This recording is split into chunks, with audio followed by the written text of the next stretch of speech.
Bonjour à toutes et à tous. Petit message en ce 1er janvier. C'est avec beaucoup de joie que je vous partage la découverte que je viens de faire ce matin.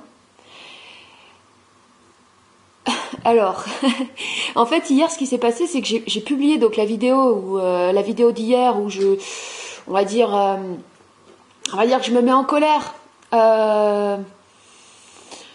Surtout d'abord contre moi-même. Contre moi-même, c'est toujours la même chose. Contre toutes ces fois où j'ai laissé faire, où j'ai pas défendu ce que j'appelle mon enfant intérieur. Et en fait, ce qui s'est passé après avoir posté cette vidéo, c'est que, et même en la faisant, c'est que j'ai été assaillie par des pensées à l'intérieur d'une ampleur assez colossale. Tous mes signaux étaient perturbés.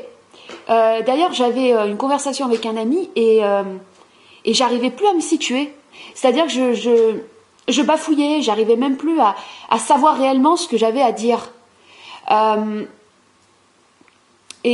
pourrait dire, d'une certaine manière, j'étais totalement parasitée ou astralisée. Peu importe les termes qu'on utilise, c'est des termes.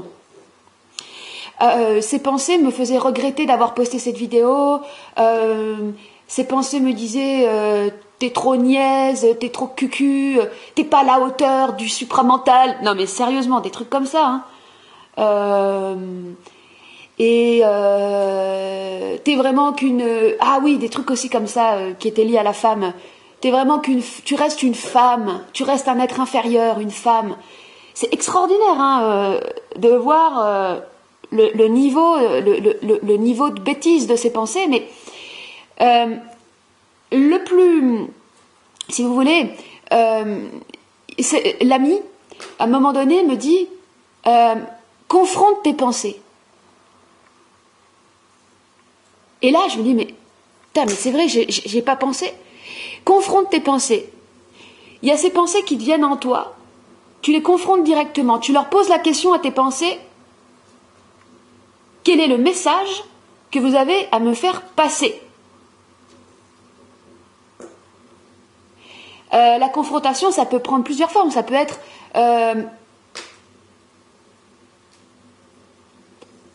Bon, moi, j'aime pas dire d'où ça me vient, ce qui me vient. On s'en fout parce que l'origine, ça n'existe pas vraiment. Donc, ça sert à rien, les questions d'origine.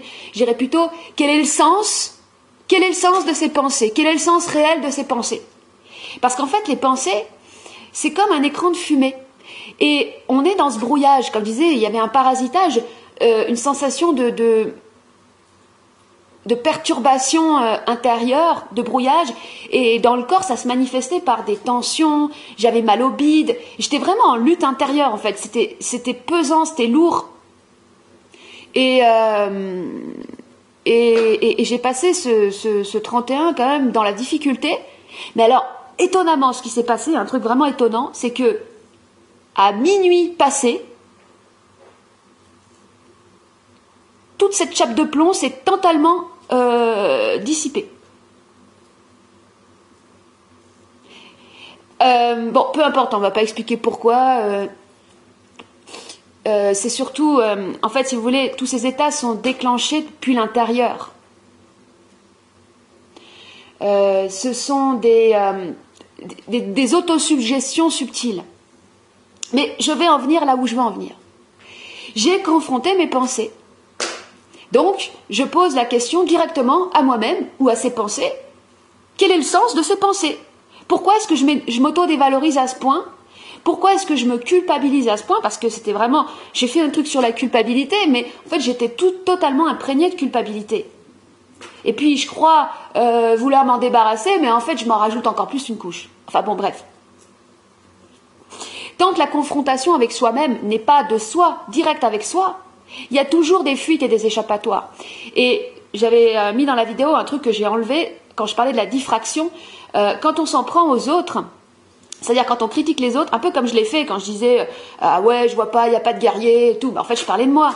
Quand on fait cette diffraction, l'énergie se dissipe et ce qu'on récolte, encore une fois, ça reste, c'est encore de la culpabilité de ne s'être pas confronté directement avec soi et d'avoir reporté la faute à l'extérieur. Donc, quelque part, d'avoir nourri ce mal.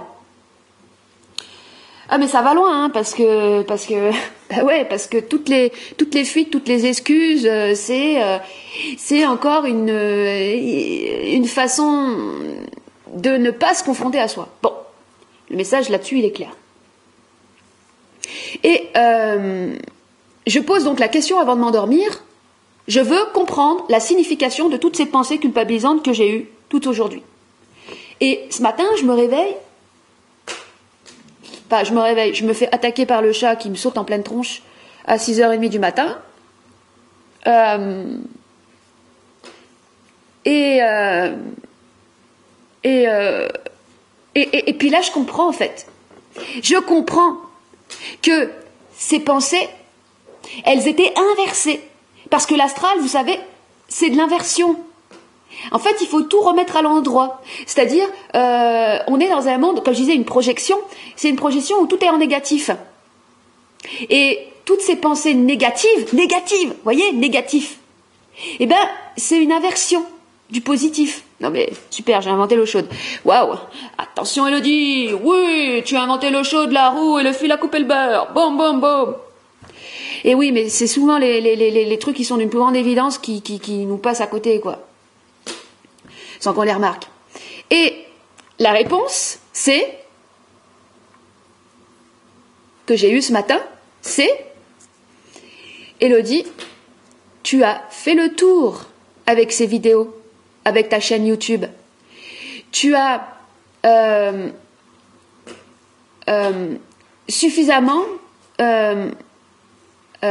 côtoyé ton énergie de feu, tu l'as suffisamment exprimé, tu t'es suffisamment verbalisé de la manière dont tu t'es verbalisé, dont tu t'es exprimé.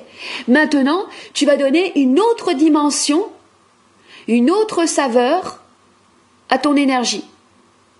Tu vas lui donner, oui c'est ça, tu vas lui donner une nouvelle dimension. En 2021, ton travail va changer. Donc, en fait, cet état d'agression, d'insupportabilité, de saturation, de dégoût, de culpabilité que j'avais pu avoir la veille, c'était simplement des signaux qui m'étaient envoyés pour me montrer que j'avais fait le tour de quelque chose. Et c'est ça ce que j'appelle la mort aussi, c'est des morts, on a des morts successives, comme le disait un ami dans les commentaires, on a des morts successives dans notre vie. Les morts, c'est des clôtures. Une fin d'année, c'est une clôture. Tu fais les comptes, tu clôtures, tu fais le bilan. Pourquoi? Pour passer à un autre niveau, pour passer dans un autre espace, où tu vas pouvoir t'exprimer différemment et interagir avec les autres différemment.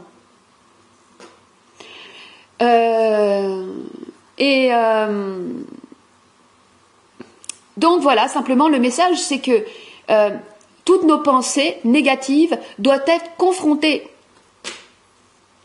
pour qu'elles puissent être remises à l'endroit et qu'elles puissent nous permettre et que nous puissions bénéficier des informations nécessaires à notre évolution et à notre expansion. Mais le truc, c'est que, en fait, on ne se parle pas avec soi-même. On n'y pense pas. Spontanément, ce qu'on va faire, c'est qu'on va demander de l'aide aux autres ou on va vouloir s'adresser aux autres, comme d'ailleurs j'ai pu le faire avec cet ami. Quelque part, j'étais en recherche de réponses ou d'éclairage. Et le truc, c'est que cette recherche d'éclairage, de réponse, on rentre très rapidement dans de la réflexion. Donc de la diffraction d'informations. La réflexion, c'est une façon de se perdre dans un labyrinthe et d'augmenter le brouillage. Même si la personne en face peut nous dire des choses, mais super intéressantes sur nous, nous apporter des compréhensions. Ah oui, ouais, mais ça vient pas de nous. Donc c'est pas aussi éclairant qu'une réponse qui vient de l'intérieur, ça c'est clair. Et toutes les, on va dire, les réelles aides que les personnes extérieures peuvent nous apporter, c'est quand ces personnes nous ramènent à nous-mêmes. D'une certaine manière, nous envoient chier, même si ça peut être fait de manière tout à fait polie, en fait. Mais quand cet ami me dit, bah, confronte tes pensées, c'est pas lui qui va le faire à ma place. Mais pourquoi je voulais pas le faire? Parce que je doutais. Je doutais de l'efficacité de ma propre confrontation.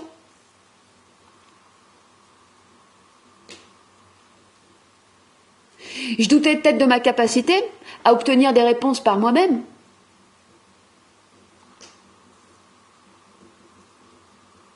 Et il y a une tendance, une habitude à accepter l'état de brouillage et de parasitage comme étant normal. Parce que on est habitué à pas trop savoir, à être dans l'hésitation, dans on sait pas trop, puis on fait aller comme on dit, oh ben on verra demain c'est un autre jour et tout. Mais c'est pas normal en fait cet état-là. Le seul état que j'ai envie de dire qui est normal, c'est l'état l'état limpide, où soit t'as juste pas de pensée, tu penses à rien, t'es dans ton instantanéité, soit quand t'as besoin d'avoir des réponses, tu les as directement, mais c'est pas du vaseux, c'est pas du marécage.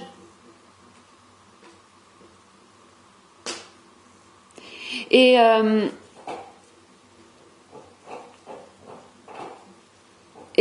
c'est une nouvelle habitude à prendre. C'est une toute nouvelle habitude à prendre de confronter ses pensées.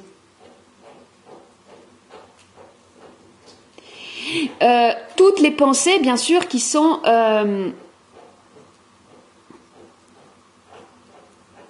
de l'ordre du doute, de l'ordre de l'insécurité, qui nous mettent dans une insécurité, qui nous mettent dans une peur du jugement des autres. Parce que de toute façon, c'est un bagage, hein, tout ça, hein, tout est lié. Hein. La culpabilité, la peur du jugement, l'insécurité, la peur de ne pas être à la hauteur, la croyance qu'il faille prouver ce qu'on doit prouver, toutes ces pensées, assaillantes. Et le problème, c'est que ces pensées assaillantes, puisqu'elles sont assaillantes, elles sont agressives en tant que telles. Elles sont agressives et conditionnées à accepter la brutalité et la violence comme une norme, bah, on se dit qu'on ne mérite pas mieux que d'être assailli. On se dit que c'est ça qui va nous faire évoluer, qui va nous rendre meilleurs. Mais c'est ça que je voulais dire et que j'arrivais pas vraiment à formuler quand je disais qu'on a été habitué à agir par la force. Et en fait, le vrai travail, enfin tous les travaux, en fait, tous les vrais, on va dire les réels travaux, ils sont pas dans l'action, on va dire au sens matériel, au sens allez, vas-y, il faut agir. C'est d'abord à l'intérieur de soi de prendre cette nouvelle habitude de retourner les pensées contre elles-mêmes pour qu'elles en révèlent leur sens positif. Donc cette habitude de les confronter pour les faire passer, pour les transformer de négatif en positif. Et c'est ça qui n'a pas été compris dans ces trucs de coaching, de positive attitude. Parce que, en soi, la positive attitude, c'est un culte du positif. C'est un culte de l'enthousiasme et de la positivité pour masquer, pour se droguer, pour se remplir afin de nier le négatif. Mais c'est pas ça. Le négatif doit être transformé, doit être révélé. Il manque juste de révélateur, comme une photo qui manque de son produit pour révéler l'image. Tant qu'il n'y a pas eu le révélateur, il ne peut pas y avoir l'image. Il y a juste une feuille, il y a juste un bout de papier qui est blanc, qui a reçu le négatif en potentiel, mais qui attend qu'on lui foute le révélateur pour qu'il s'inverse et qu'il montre l'image comme elle est. Et qu'il en révèle le sens, surtout, le sens. de l'image.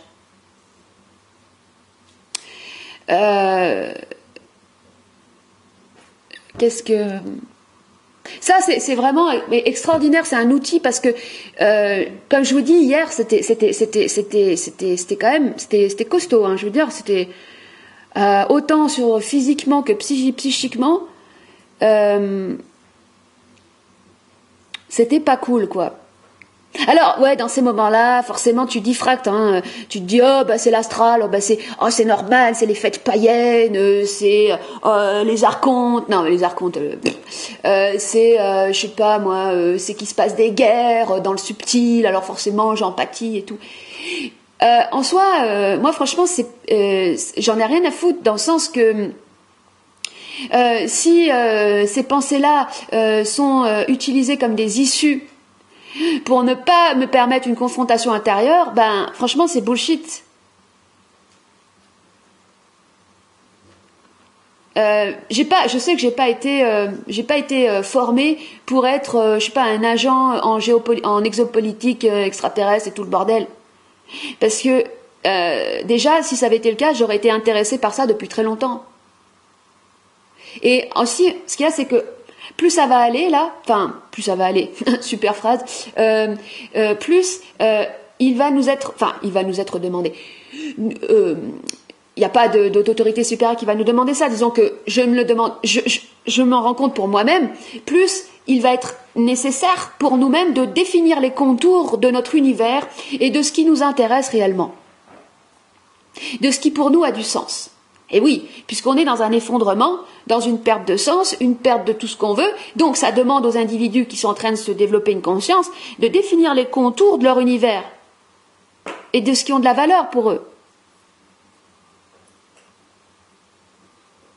C'est à nous d'écrire, en fait. C'est à nous d'écrire ce qui a du sens pour nous, ce qui a de l'importance pour nous, ce qui doit être mis à la poubelle, faire le tri. On peut pas s'intéresser à tout, putain. On peut vraiment pas s'intéresser à tout. La capacité d'une personne à faire le tri, à hiérarchiser ses pensées, ses centres d'intérêt, le temps, l'énergie qu'elle donne à telle ou telle personne, à tel ou tel travail ou création.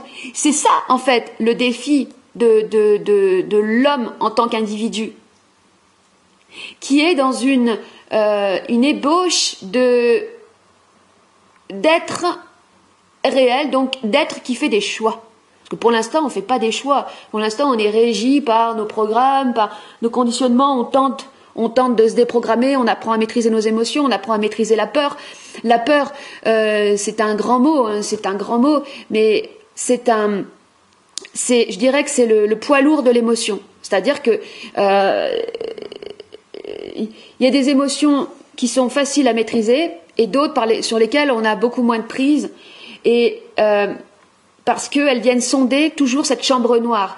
Moi, si vous voulez, parfois il m'arrive des trucs, c'est que j'entends des bruits dans la maison, et bon, certains ne me font absolument rien, puis il y en a certains, d'un coup, ils me saisissent de terreur. Je ne saurais dire pourquoi. Je sais en fait pourquoi. Je sais que ça participe de mon initiation et de ma capacité, enfin de mon apprentissage à me maîtriser, et le temps où je récupère la maîtrise sur cette peur se raccourcit. Mais pour autant, je la vis quand même, cette peur. Et il n'y a en soi aucun danger, parce que la peur, elle est irrationnelle. Pourquoi est-ce que j'entends un bruit particulier dans la maison et celui-là va me terroriser et un autre pas? Parce que le premier son, il touche à une zone que j'étais pas allée sonder dans cette chambre noire. Et la première étape dans cette maîtrise, dans cet apprentissage de maîtrise, c'est d'abord de reconnaître qu'on a peur. Quand je dis d'accepter notre fragilité, le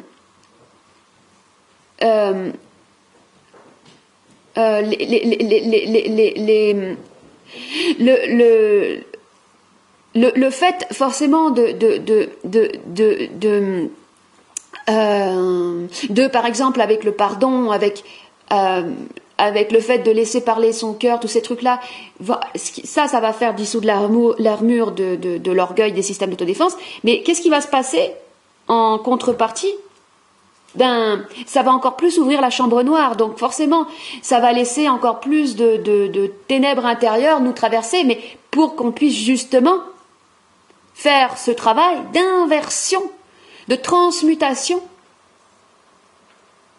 de la peur donc des ténèbres en lumière. Je vois l'homme comme un transmutateur, un alchimiste, qui vient créer de la lumière à partir de l'obscurité. Et un peu comme quand on regarde dans le ciel, on voit des petits points, on voit des étoiles qui brillent, on voit surtout beaucoup d'obscurité. Et ces étoiles qui brillent, qu'on perçoit depuis notre point de vue, c'est des potentiels de futur de nous qui demandent simplement à grandir pour illuminer tout le ciel. Il n'y aura plus de noir en fait. Le noir, c'est juste de la lumière qui demande à être révélée. C'est ça le travail. C'est un travail de révélation. D'ailleurs, c'est la signification de l'Apocalypse. Mais l'Apocalypse, le problème c'est que nous, on est habitués à la passivité. On se dit, qu'est-ce qui va se passer, les événements? Alors on regarde, alors il y a les grands événements, ceci, cela. Et il y a cette tendance, forcément. Et puis, vas-y, passe-moi les pop-corn quand on regarde les élections américaines et ce qui va se passer. Mais bon, tout ça, c'est important de se déconnecter de tout ça parce que c'est d'une certaine manière, c'est de la diffraction. Ça nous empêche de faire ce travail de révélation.